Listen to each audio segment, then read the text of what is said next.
I'm going to use this wood cutout from Dollar Tree and this scrapbook paper to make a vintage star. I'm going to start by tracing and cutting out the shape of the star. And this piece of scrapbook paper was from a book at Hobby Lobby called Vintage Christmas. Next, I'm going to brush on a layer of Mod Podge to glue the piece of scrapbook paper down. And I do want to be sure and have that hole pointing up because I'm going to use that later. Then I'm going to take my mini sander and clean up the edges, as well as sanding around the edges, sanding the corners, and I'm going to scuff up the top just a little bit too.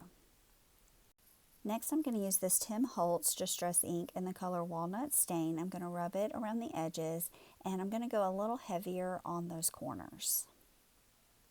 And then I'm going to take a little ink blending brush and go around the edges some more, just blending in that ink everywhere.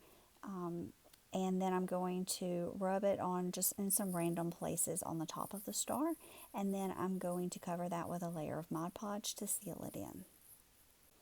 And now I'm going to go ahead and take my little X-Acto knife and punch out that whole piece using that little paintbrush to kind of help push it through too, and reattach the string.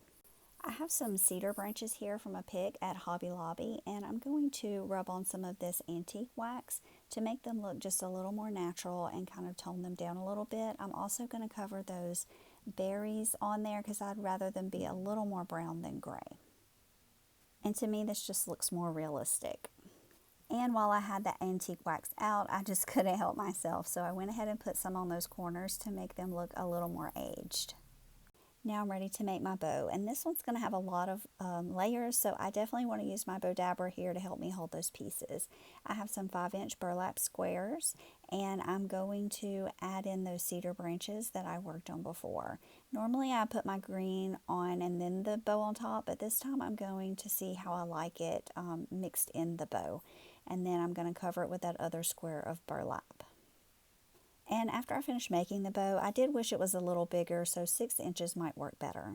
Now I have some strips of drop cloth that are about 12 inches by 1 inch, and I'm just going to place them down in the bow dabber in the center, and then I fold the ends over to make the loops.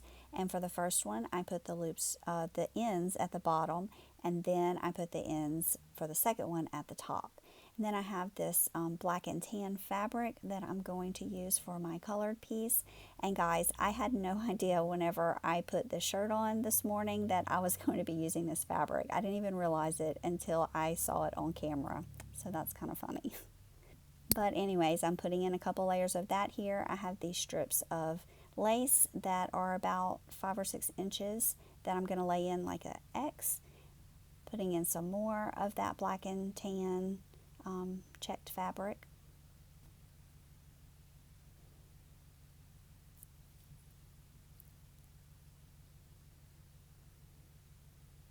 And then here I'm putting in a little bit more lace and some cheesecloth that I am just kind of wrapping back and forth to get a few layers of that and trimming the ends. Now I'm going to pull that string up and put the ends through the loop that I made before and just cinch it all down. Once I get that pulled tight, then I'm going to separate my ends, flip it over, and tie a nice secure knot in the back. And you can trim your ends here if you don't plan to use them. Now it's time to flip it over, fluff it out, kind of trim the ends up to get them the way that you want them to be, to make sure they're all the right length. And at this step, I'm just kind of making sure that I can see most of the layers of the bow, and the parts that I want to poke through are showing.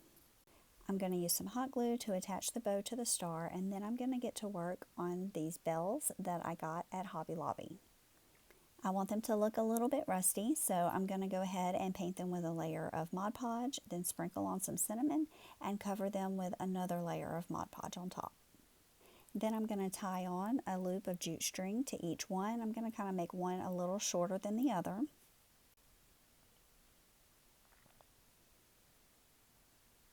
And then I'm going to take my staple gun and staple them up underneath my bow where I want them to hang.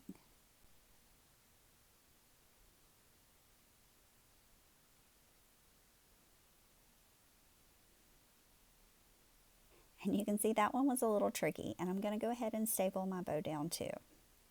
And here's my finished project. It was pretty quick to make, and if you're really not into painting, the paper is a very good alternative for making a cute project.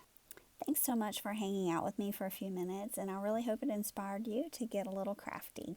Have a blessed day.